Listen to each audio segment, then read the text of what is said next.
Solve करने वाले हैं प्रैक्टिस सेट 7.1। तो चलिए शुरू करते हैं। बहुत ही इंटरेस्टिंग जो है ये लेसन है और इसके बाद आगे की भी लेसन बहुत ही इंटरेस्टिंग है, तो आपको बहुत मजा आने वाला है। तो चलिए शुरू करते हैं। फर्स्ट क्वेश्चन क्या हमारा, right the following statement using the symbol of variation. तो वेरिएशन जो है तो दो टाइप के होते हैं, एक तो है डायरेक्ट और एक है इनडायरेक्ट वेरिएशन। इनडायरेक्ट वेरिएशन को इनवर्स वेरिएशन ऐसा भी कहा जाता है या इनवर्सली प्रोपोर्शनल, इस टाइप के वर्ड या टर्मिनोलॉजी यूज होने वाली है। ओके, तो आपको समझना है डायरेक्ट वेरिएशन। अब पहले हम डायरेक्ट वेरिएशन को समझते हैं कि वो कैसे होता है। तो जब दो नंबर्स है या दो वैल्यूज है, दो चीजें हैं, उनका कंपैरिजन हो रहा है, तो एक चीज अगर एक चीज की ग्रोथ होती है, इंक्रीज होता है, तो सेम टाइम में दूसरा भी उसी रेशो में ग्रो होगा, बढ़ेगा। या एक चीज डिक्रीज होती है तो दूसरी भी डिक्रीज होगी, इसको हम डायरेक्ट वेरिएशन कहते हैं। ओके, इनडायरेक्ट में क्या होगा या इनवर्स में क्या होगा, तो इसके अपोजिट होगा। एक चीज अगर ग्रो करती है, इंक्रीज होती है, तो दूसरी डाउन में जाएगी, डिक्रीज होगी। और पहली चीज अगर डिक्रीज होती है तो दूसरी बढ़ जाएगी, इसको हम इनवर्सली प्रोपोर्शनल या इनडायरेक्ट प्रोपोर्शन कहते हैं, इनडायरेक्ट वेरिएशन कहते हैं। ओके, तो चलिए फर्स्ट क्वेश्चन सॉल्व करते हैं। Right the following statement using the symbol of variation. Variation का सिंबल यूज करके हमको स्टेटमेंट को लिखना है। तो पहला स्टेटमेंट क्या है, circumference means C of a circle. Circle का जो सर्कमफ्रेंस है is directly proportional to its radius, वो रेडियस के डायरेक्टली प्रोपोर्शनल में है। तो क्वेश्चन नंबर फर्स्ट का पहले वाला हम सॉल्व करेंगे। तो हमको क्या करना है, सिर्फ सिंबल में कन्वर्ट करना है, बहुत ही इजी है। तो सर्कम सर्कल के लिए सी यूज हुआ है, C is directly proportional with R. आपका आंसर हो गया। बहुत छोटे, एक एक मार्क के लिए, हाफ मार्क के लिए भी इस टाइप के क्वेश्चन आ सकते हैं। बहुत ही सिंपल है, इसमें कैलकुलेट कुछ भी नहीं करना है, सिर्फ सर्कमफ्रेंस पूरा लिख करके भी आप डायरेक्टली प्रोपोर्शनल टू रेडियस पूरा लिख सकते हैं, या उसके सिंबल दे दिए तो सिंबल यूज करेंगे। ओके, सेकंड क्वेश्चन की तरफ आते हैं। Consumption of petrol means L. Consumption of petrol को यहाँ पर डिनोट किया गया है एल से।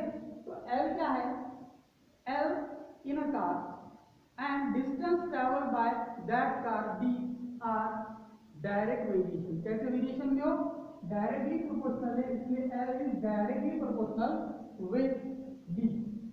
मींस जितना पेट्रोल कंज्यूम होगा उतना ही ज्यादा गाड़ी ट्रैवल करेगी। या तो हमको अगर गाड़ी ज्यादा ट्रैवल कर रही है तो पेट्रोल भी ज्यादा लगेगा, और गाड़ी कम ट्रैवल कर रही है तो पेट्रोल भी कम लगेगा, इसलिए इसको डायरेक्टली वेरिएशन या डायरेक्टली प्रोपोर्शनल कहा गया है। सेकंड क्वेश्चन की तरफ आते हैं। Complete the following table considering that the cost of apples and their number are in the direct variation. इस हमको क्या देकर है, number of apple. Question number 2। Okay, तो जो टेबल है वो एलजीब्रिक रहेगा और उसको हम फिल कर देंगे। ओके, जो वैल्यूज दे करके वो है x एंड y।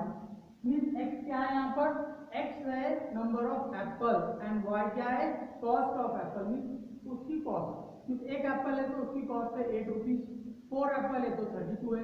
तो जैसे जैसे एप्पल बढ़ेंगे वैसे उसकी कॉस्ट भी बढ़ती चली जाएगी।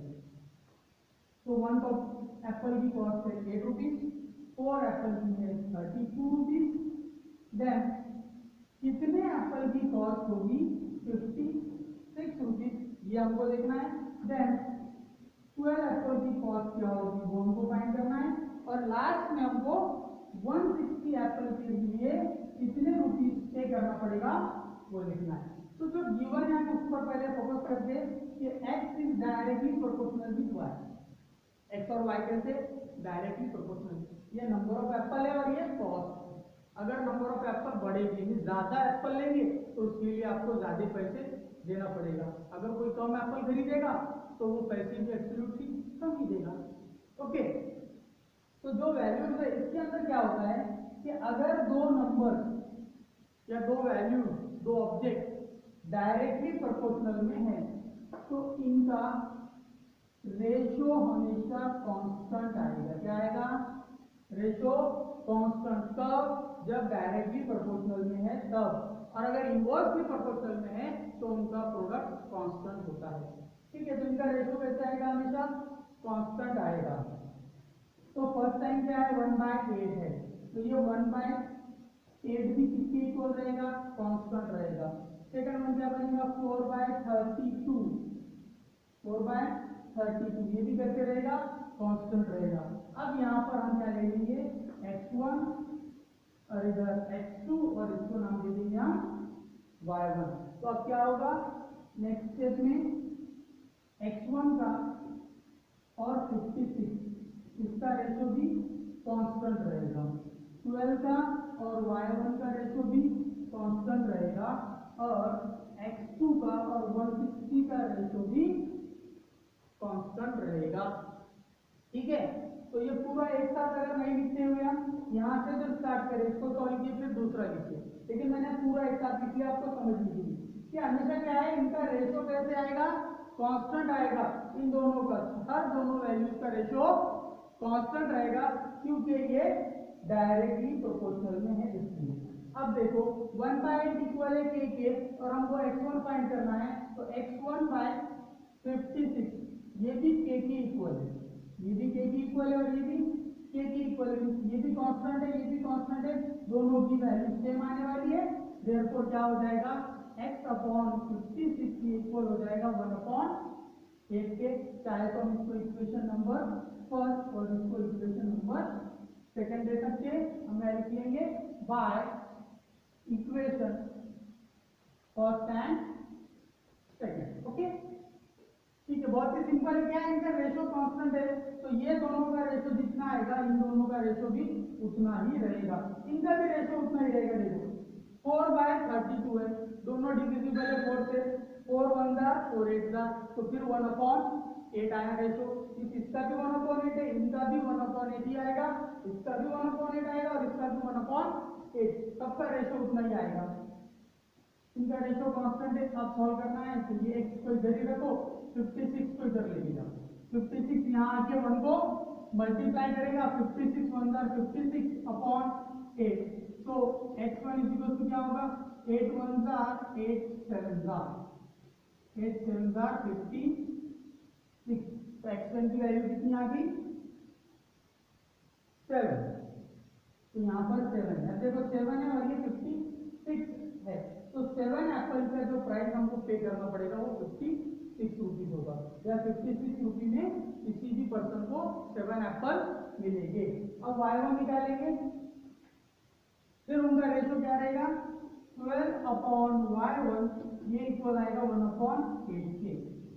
अब हम ये चाहिए, इसको दे देंगे इक्वेशन नंबर 3 और इसको लिखेंगे इक्वेशन नंबर 4। यहाँ रिजल्ट लिखेंगे हम by equation first and second, bye equation first and sorry second use कर लिया हमने इक्वेशन, अब थर्ड लिखेंगे। फर्स्ट और थर्ड के हिसाब से दोनों का रेशो k है, मींस कांस्टेंट है, इक्वल रेशो है दोनों का, ये दोनों का जो रेशो है वही रेशो इन दोनों का है, मींस 1/8, तो ये दोनों क्या हो जाएंगे, एक दूसरे के सेम इक्वल। अब हमको y1 चाहिए, y1 किधर ला लिया और 8 को इधर मल्टीप्लाई में लेकर चले गए, तो y1 × 1 हो जाएगा y1, और 12 8 दा 12 का टेबल आने तो डायरेक्टली कौन है, तो 8 से मल्टीप्लाई करो, 8 2 दा 16, 1 कैरी 8 1 दा 8 and 1 96 वैल्यू है y1 की, that is y1 is equal to क्या हो जाएगा 96। अब मैंने यहाँ पर x1 y1 इसलिए लिया क्योंकि ये x की वैल्यू है और ये y की, हमने इसको खाली भी छोड़ दिया, तो वहां पर कोई एक टर्म ले लेंगे हम x y और वो वैल्यू वहां पर जाके लिख लेंगे। ओके, नेक्स्ट लास्ट वन करना है हमको, y2 सॉरी x2/160, ये भी किसके इक्वल होगा 1/8 के। इसका रीजन लिखेंगे हम by equation first and fourth. मे भी आपने अगर ये रीजन नहीं लिखा किसी ने तो भी चलता, इतना कुछ आपको हार्ड नहीं है लेवल कि आपको इक्वेशन या रीजन लिखना मस्त है, ऐसा नहीं है, लेकिन सिंपल हो जाता है और थोड़ा समझने के लिए अच्छा हो जाता है कि इसकी वैल्यू यहाँ पर कहाँ से लाई जाएगी। ओके, तो x2/160 ये भी k के इक्वल है और 1/8, आप चाहे तो 4/32 भी ले सकते हैं, लेकिन ये बड़े टर्म है, कैलकुलेशन में प्रॉब्लम क्रिएट करते हैं, इसलिए छोटे वाले नंबर को हमने ले लिया। अब फिर x2 चाहिए, x2 को इधर ही रखा, 160 इधर 1 के मल्टीप्लाई में गया और अपॉन में 8 1 जा 8 2 जा, सो x2 की वैल्यू आ गई 20। ओके, इस टाइप से हमको प्रैक्टिस सेट 7.1 का फर्स्ट और सेकंड क्वेश्चन सॉल्व करना है। थर्ड, फोर्थ और फिफ्थ ऑनवर्ड जो क्वेश्चन हमारे बाकी रह गए वो हम नेक्स्ट वीडियो में देखेंगे। अगर इसमें कोई डिफिकल्टी है तो आप मुझे कमेंट करके बताएंगे, मैं आपको और डबल से समझा के दूंगा। Till then goodbye, have a nice day and thank you very much for watching this video.